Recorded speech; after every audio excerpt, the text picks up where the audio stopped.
Oke, assalamualaikum warahmatullahi wabarakatuh. Pemirsa Watabi Pantura, WB Velover. Jumpa lagi bersama saya, Brohim Said, di acara Solusi Problem Merpati.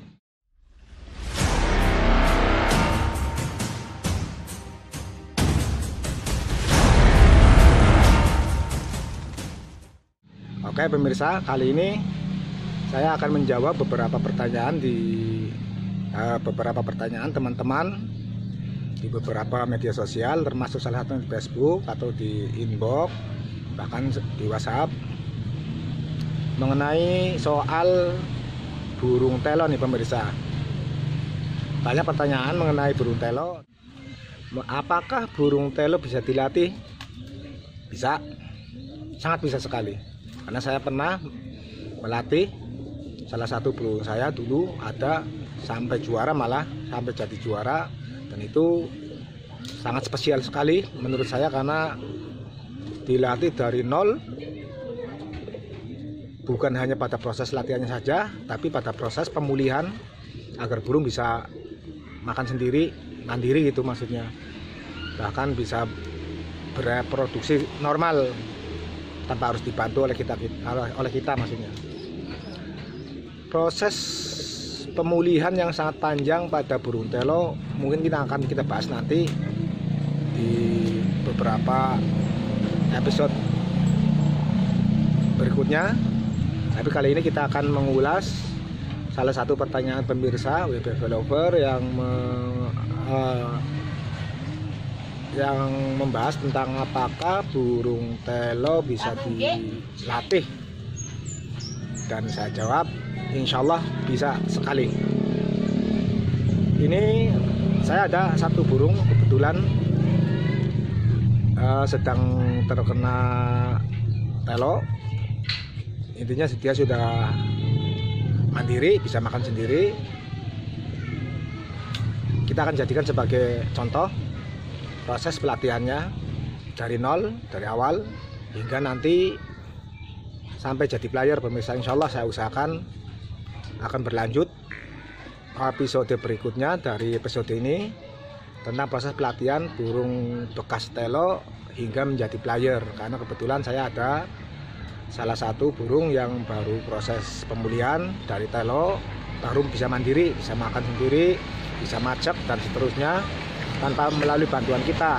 Karena pada proses pemulihannya itu sangat lama, bahkan burung ini khusus membutuhkan waktu hampir 1 tahun lebih untuk bisa mandiri makan sendiri.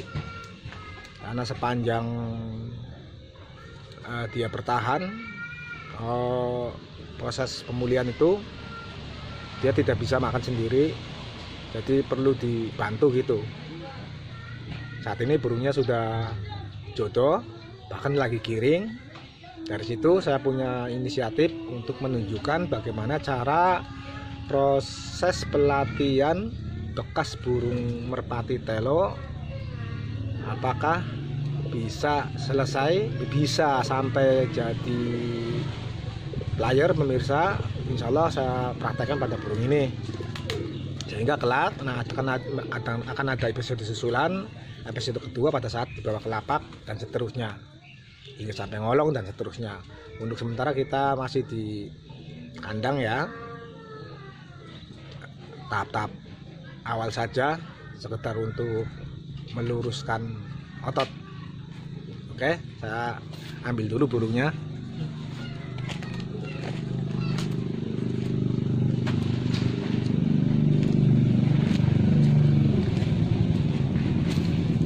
Ya, ini dia pemirsa burungnya. Ini kepalanya agak miring, tapi ini seperti pada umumnya ya, ada beberapa tipe telo pada merpati pemirsa. Tipe pertama dia godek ke belakang, dan rata-rata burung seperti ini akan sangat lama sekali proses mandirinya agar bisa makan sendiri. Karena pada saat dia makan jagung, pada saat proses menelan dia jatuh ke belakang, dan itu sangat lama. Dan ini salah satu tipikal tersebut, tapi sekarang sudah bisa makan sendiri. Ini masih bergetar kepalanya, terlihat betul dia masih telo, masih belum sembuh betul. Tipikal kedua, burung telo yang miringnya ke kanan kepalanya. Burung yang miring ke kanan rata-rata proses penyembuhan, bahkan dilatih menjadi player pun cepat prosesnya, bahkan bisa sembuh normal. Bukan berarti 100% terlepas dari telonya ya pemirsa.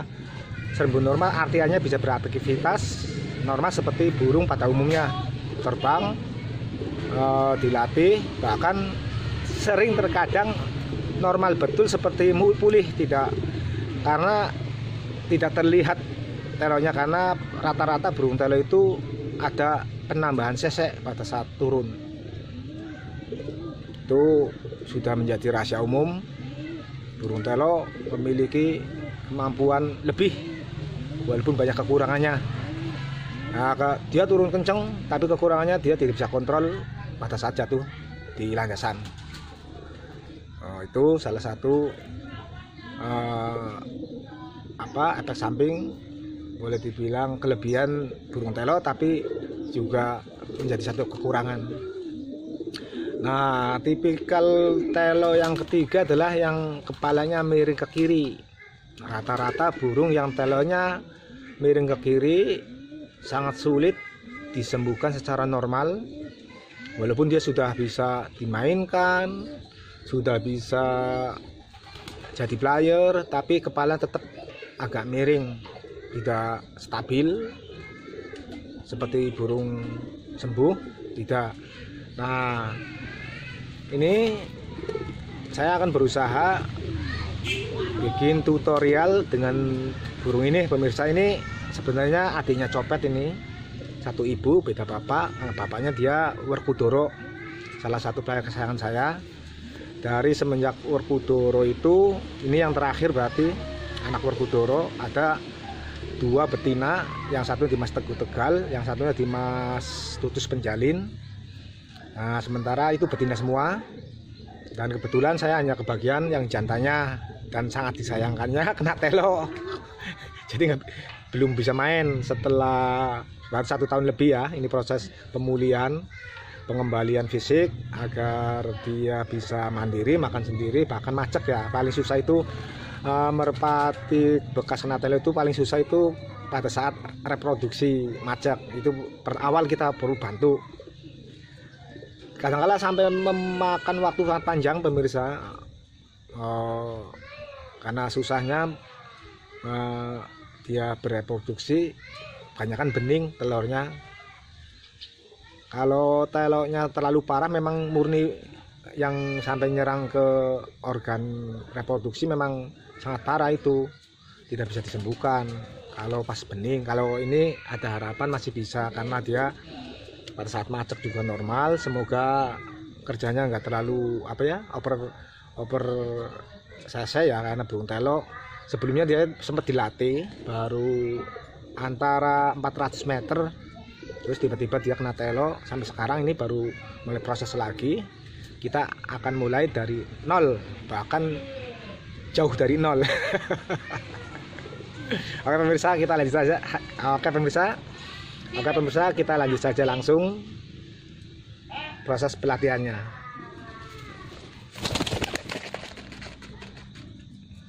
Kita memasuki sesi berikutnya, yaitu proses pelatihan dasar. Anggap saja ini sebagai semek atau boleh dibilang dasar proses pemulihan agar bisa dimainkan kembali menjadi player pemirsa. Oke, kita lanjut. Oke pemirsa, kita mulai dari awal. Ini proses pelatihan dasar buat burung kena telo agar bisa menjadi player, bisa dimainkan normal seperti burung pada umumnya.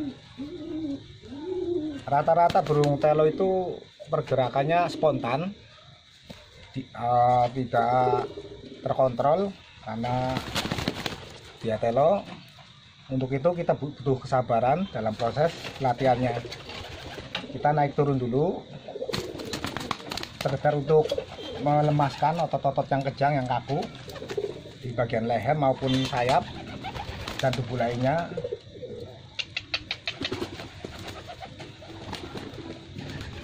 Karena apabila terlalu tinggi pun dia tidak bisa naik. Lihat, bukan? Nah, turun dalam jarak paling tidak ada setengah meter ini ya, saja udah begitu. Apalagi kalau tinggi, jauh harus tinggi, oh menakutkan. Untuk itu kita butuh kesabaran yang penuh.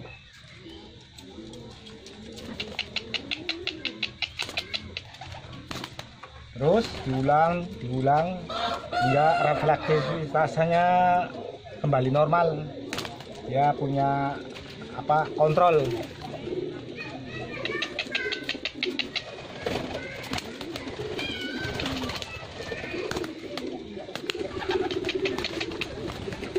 Dan jatuhnya saja tidak semestinya. Terus bertahap kita naik.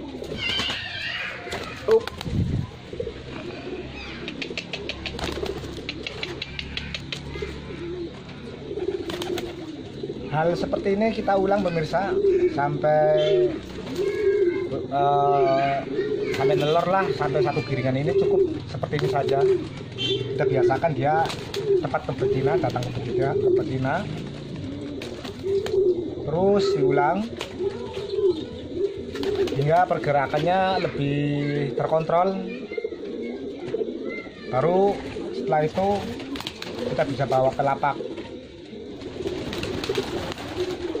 Karena kalau kita langsung bawa ke lapak, kasihan lah, burung belum mendapatkan latihan dasar, langsung dibawa ke lapak, bisa terjadi kita geber di sini, jatuhnya di jauh di sana, di lepasan malah langsung dia turun. Bukan dia datang geber itu, tapi langsung jatuh ke tanah, banting, dan itu sangat menyakitkan lah menurut saya, sangat menyakitkan. Untuk itu kita perlu berhati-hati lah, jangan terlalu dipaksakan. Terus ulang sampai dia tepat ke betinanya, itu tidak loh.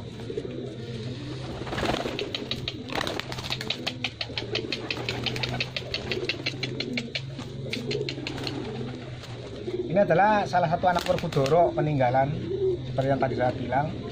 Masih adiknya Copet, cuman beda bapak. Kalau Copet bapaknya itu adik Werkudara, namanya Bima Kuntet, hitam kelampik. Kalau yang ini adalah anak asli Werkudara, tapi ibunya sama, anak Betang Perak dulu. Untuk yang tinggi seperti ini belum bisa betul dia naik, maka kita butuhkan sarana. Nah, seperti ini bertahap, baru kita turunkan.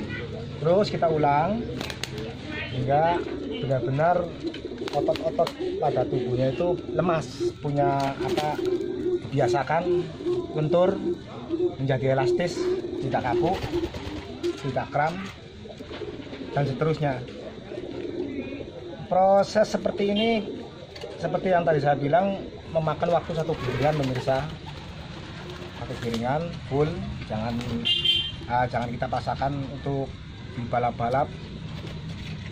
Tidak perlulah.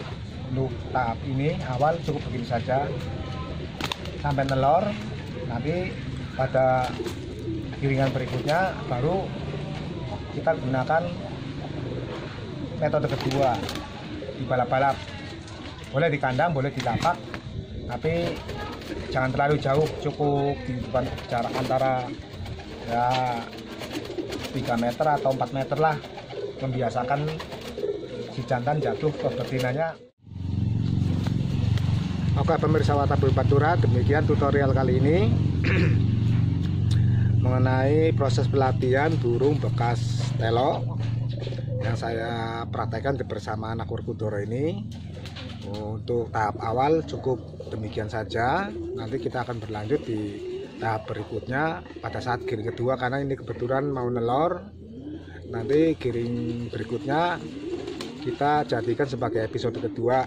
Tunggu ya tanggal mainnya. Mudah-mudahan burung ini masih sehat, bisa dijadikan contoh agar kita semua bisa mengetahui dan lebih yakin bahwa burung bekas telo bisa dijadikan sebagai player. Oke, jangan lupa subscribe channel YouTube saya, juga jangan ketinggalan ketik lonceng agar selalu mendapatkan update-update terbaru, selalu mendapatkan informasi pertama tentang update-update terbaru dari Warta Bumi Pantura, terkhusus acara ini solusi problem merpati. Terima kasih. Wassalamualaikum warahmatullahi wabarakatuh. Sampai jumpa lagi.